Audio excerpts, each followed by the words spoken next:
All right. So we do a lot of talking about mitochondrial damage. We do talk a lot about how to heal mitochondria, SS31. We talk about all these things about bringing mitochondrial function back, but we don't talk a whole lot about, do we have mitochondrial damage?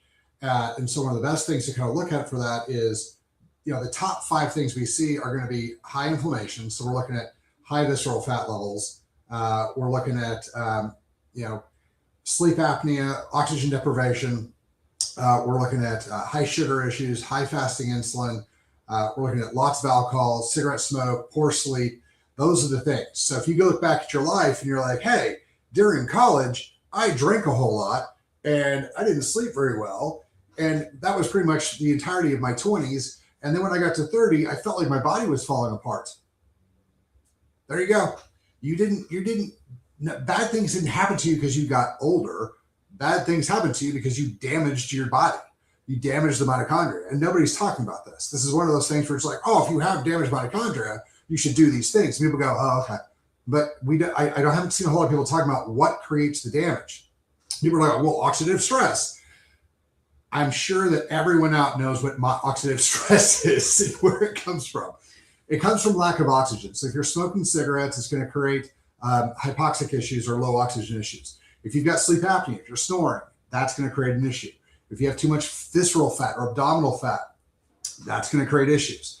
High systemic inflammation. If you're consuming lots of processed foods and high glycemic sugars and things like that, that's going to create a problem. If you're eating a lot of toxic chemicals, so you're looking at everything in cigarettes, by the way, you're looking at your processed foods, your processed meats, your deli meats, your things like that.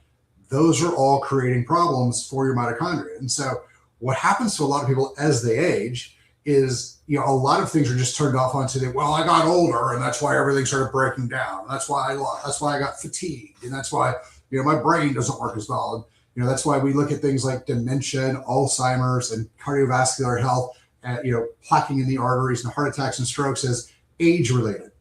It's not necessarily that just because somebody hits 30, 40, 50, 60, these things are going to happen. It's not like your body is designed as a time bomb. What happens is that how long have you been damaging your body? How long have you been messing with your mitochondria, the things that produce the ATP, the things that produce the energy your body runs on? This is, again, my calories argument. This is why things get so important, is because the things that we're doing are either benefiting us or they're breaking us. And so that's the thing we kind of have to recognize and be like, all right, how long, so we'll use my example. How long did I drink more than I should have alcohol wise? From about 20 till about 30. So it's 10 solid years of drinking too much. I didn't really smoke, so that's good for me. But if you guys smoked, especially American cigarettes, that's a terrible deal. How long have I had sleep apnea? I've had sleep apnea since I was, 12. So I had epilepsy for 20 years and nobody could figure it out until we found out, oh, it's from the sleep apnea. Fix the sleep apnea, then the epilepsy went away. So that's the other thing. Again, massive, massive damage from lack of oxygen from sleep apnea. So if you're snoring, if you're gasping for air, those are terrible signs. Look at your diet. Look at your diet when you were in your teen years all the way to 30. How much fast food did you eat? How much sugar did you consume? These are big deals. Like how much, soda did you drink?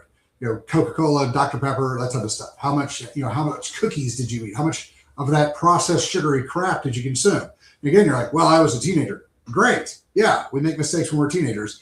This is how we know, do I need to do something to fix my mitochondria now?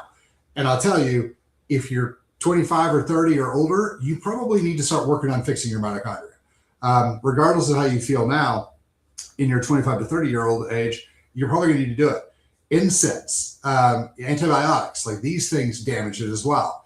So there's so many things that are messing with your mitochondria, radically damaging what your body uses to produce energy and fuel, that it's one of those things that you're going to have to start to recognize. This is the things that have happened to me or I've done that have damaged my body. And so what do we need to do? We need to start fixing these things. And so that's one of those things where we start off with. Now, this is also why retatrutide is one of my favorite peptides ever, because it reduces visceral fat, radically reduces systemic chronic inflammation. It helps put everything back together from a hormonal standpoint. Nice. hit those things will start kind of resetting everything. That's when we start adding in the, okay, now we got to put everything back together. So now we're going to start adding in the SS31. We're going to start adding in, after that's up for a little while, then we can add in MOTS-C. We can start building those things back up. We can start exercising again. We can start looking at our hormonal function. All of these things are going to start having kind of help everything but put back together. And so that's one of those big things. If you're wondering, do I have mitochondrial dysfunction? Quick, just think about it. Like in the past 20 years, how much alcohol did you consume? How much cigarette smoke did you consume? How has your psychological stress been? How has your sleep been? Have you been getting your 6 to 8 hours and getting your hour and a half or hour of REM and deep sleep every night? If you're like, no, well, there you go. Whether that's because you've chosen to sleep poorly or because you just don't sleep well, both are causative in this. And so, are you carrying more weight than you should be? I think we can all look at ourselves and be like, yes or no on that one. So all of these things contribute to a slow decline in mitochondrial health, which is going to decrease the total amount of ATP, which is going to radically increase the metabolic damage, which is going to radically start increasing your symptomatology and the way you feel.